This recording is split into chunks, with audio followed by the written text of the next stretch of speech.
switching gears to the fours, obviously, and here I'm presenting the graphic. Obviously, we got the big man, the unicorn, still on the mend. Back home. I guess he's back home in Latvia still. But KP's out on the mend. We got the two reclamation projects in Mario Hezonja and Noah Vonleh. And, we got Isaiah Hicks too, but, we got Isaiah Don't Hicks. forget him. Whatever you do, don't forget him. And we got Isaiah Hicks. Did you guys see the dunk, though, I posted a little while ago? He's doing warm-ups for I missed that. basketball. Well, he dunked on somebody? No, it was just during warm-ups, and it wasn't, like, crazy, but, like, he definitely threw down. Like, it wasn't, like, a little light thing. Like, yeah. Okay. Doing some strength training in the offseason again. Yeah. All right. Hey, working the switch muscles. Okay, I see you. So let's talk about obviously KP's on the mend. We'll wait for him to come back. They picked up Hezonja and Vonleh as the two reclamation projects for this year. Cheap 1-year deals. We'll see still young guys, former lottery picks who fell out of favor with their respective teams. Noah Vonleh is, I believe this is his third team. He was on the Hornets and the Blazers. The fourth team. He was on the Bulls last year as well. Let's start with Hezonja. What do you guys think he fits in this lineup? Jay Ellis, I'll go with you. Do you see him more at the 4, at the 3? What do you think about Hezonja?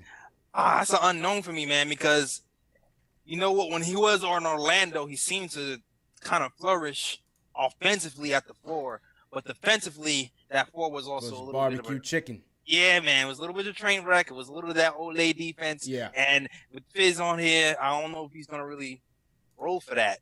But we do have an advantage with Mario at the 4 and offensive end because he is a stretch 4. He can't hit the 3, he can pass, and he can do other things for us. So it remains to be seen whether he really stays with the 4 or the 3. But he has some competition offensively. He might be our best option at the 4. Might be. But then you got to look at Vonleh and possibly Lance Thomas. Who knows? True. Yeah, and since we're talking about Lance, we could segue to Macri. Macri, I'm thinking. I thought that Lance might, and still obviously early, training camp hasn't even started yet, but I think that Lance is my more logical option at the 4 for the time being. Just because I feel like, he can protect Knox. He'll be able to rebound. He'll be kind of the coach's eyes out there for the front court. Yeah. I actually think Lance, there's not a good chance that he'll start at the 4, but I think it's not inconceivable. My pick right now to start, I think one of two things is going to happen. Vonleh? I don't think it's gonna be Vonleh. I think Vonleh is a nice energy guy. I think if he could develop a role into the first big off the bench, that'd be great for him. And I think that might be out there for him. But I see one of two things. Well, let me put it this way: I think Knox is going to start. I think Knox starting is as guaranteed as anybody except maybe Cantor. I don't think there's any possibility that Knox does not start going into the year, just kind of reading the tea leaves, listening to the way Fizdale has talked. So then you figure, all right, well, is he going to start at the 3 or the 4? And I don't think they want to start him at the 4, which is why I could see them starting him at the 3 and then starting Lance Thomas. But before anybody gets crazy and wants to kill me, which they already do because I've said Lance Thomas's name without a profanity after. I said the same thing. Don't. I think they'll probably do one of these deals where it's like kind of a starter emeritus almost, where a guy is in the starting lineup technically, but then after 4 or 5 minutes, he'll get pulled. And I think maybe they move Knox to the 4 and then bring in Mario Hezonja to play the 3. Either that, or they just start Mario and Knox together. Because people forget Mario Hezonja is not a small guy. He's 6'8". Yeah. And I think ultimately the big thing is, and the reason why I would be hesitant about starting Lance is, as much as I love Lance Thomas, his shot, he's not stretching. Terrible, man. Terrible. Rebounding. That's my thing with the rebounding. Well, that's not good either. A lot of things you could gripe with about Lance, but nobody respects his shot, and nobody is going to respect his shot for a while. he would have to really come out of the season, starting the season on fire for that to change. So if you want to try to give your offense a chance to succeed, you got to put enough shooting out there. And I think Hezonja might be their best shooter.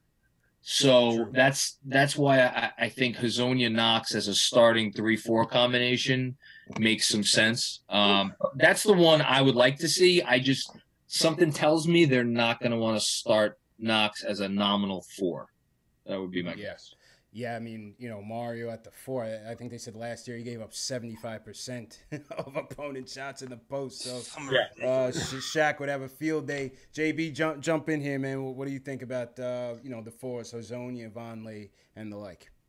Yeah, so I think, again, like always, it also depends who these guys are playing with, right? So if you have Tim Hardaway Jr. and you have Knox and you have Burke, let's say those 3 are on the floor, well, then, you can get away a little more with Lance, hoping he's helping you on defense, putting them in the right positions on defense, right?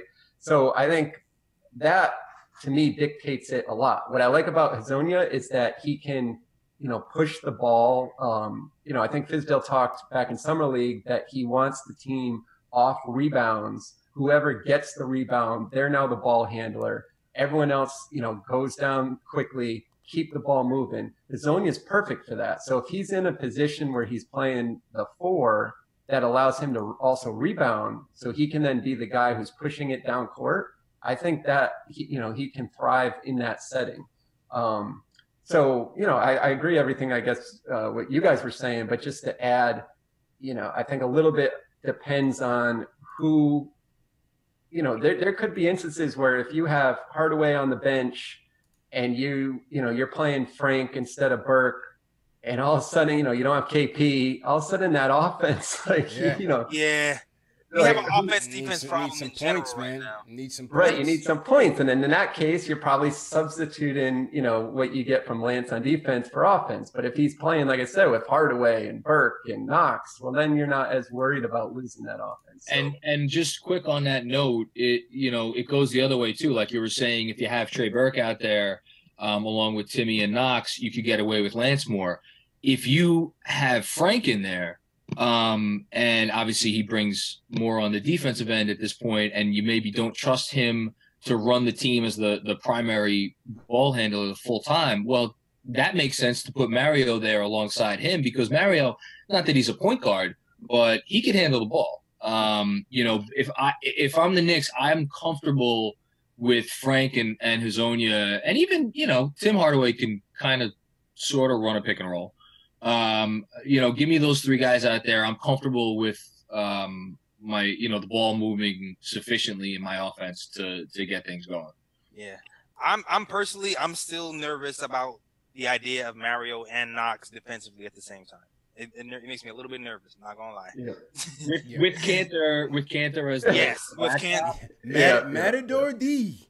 That scares the hell out of me. Matador D Central, man. But Fizdale has his work cut out for him. Oh yeah. Fizdale's gonna earn his check in the first year, absolutely, man.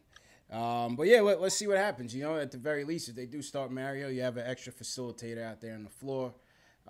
So that could certainly help us. But let's see which way Fizdale goes with it. Guys in the chat watching at home, what do you guys think about the Knicks power forward situation? Mario Hezonja, Vonleh. Who do you think should start at the 4? Leave us a comment below. Let us know what you're thinking. Also on the phone calls, if people are calling in, we're going to take the phone calls after we do the ticket giveaway, just so we can kind of push through the program here. But salute to everybody in the chat. Pedersen says Lance Thomas is ass juice. Okay. Pedersen is my guy, man. There's my God. The Knicks fans do not spare words when it comes to Lance Thomas. That's for damn sure. Ass juice is a good one. That's juice. Yeah. That's solid. Ass juice. Yeah, I mean, the thing though with Lance is like, again, I think Macri, you're talking about this a little bit earlier with Noah, but the idea is when you have a team of young players, it is important, right, to have the right guys around those players. And I get why people don't always love, Lance, because he's not going to, blow you away with offensive skills, but he does do. And, obviously in my position, watching a lot of the film after each game, I mean, he just does a lot of the habit-based things right. Simple stuff like he's running down the court and he'll always have his arms up just in case, he makes a pass a little bit harder, right? And it's like, those are good habits for the young players to see a guy who's a veteran that still does them every single time. I guess we can't overlook those things too. Yeah, Lance's intangibles, man. Look, he led the Knicks in inspirational speeches in the locker room last year. Right, hey, he's the captain, man. He's the captain. That's what the captain does, right? Right. I mean, he's also not as bad at shooting 3-pointers as we think. I mean, he shot a decent percentage, 40%. Yeah. He's just very slow. Like, this windup is so slow that by the time he's ready to shoot it, you've already done recovered, and then he does his little fake move with the little slow floater thing that misses 60% of the time. But that's really what it is with Lance. Like, he needs to speed that up, bro. Well, believe me, I as the president of the Lance Thomas fan club, I've spent a lot of time on stat sites, cleaning the glass, and what have you, trying to find some stats to show that Lance Thomas was better than people say he was last year, and they don't exist. The stats, there's just no good stats. No, he was bad last year. He was bad. Well, and I took flack from him on my podcast because I defended him for a minute because when he had his little decent stretch, and then I couldn't defend him last season. So this is not for a long period of time anyway. Oh man, God bless Lance, man. God bless. Yeah, man. My guy from Brooklyn, man. Yeah, at the very least, is a native New Yorker. We give him some points, man. Give him some points. All right, so.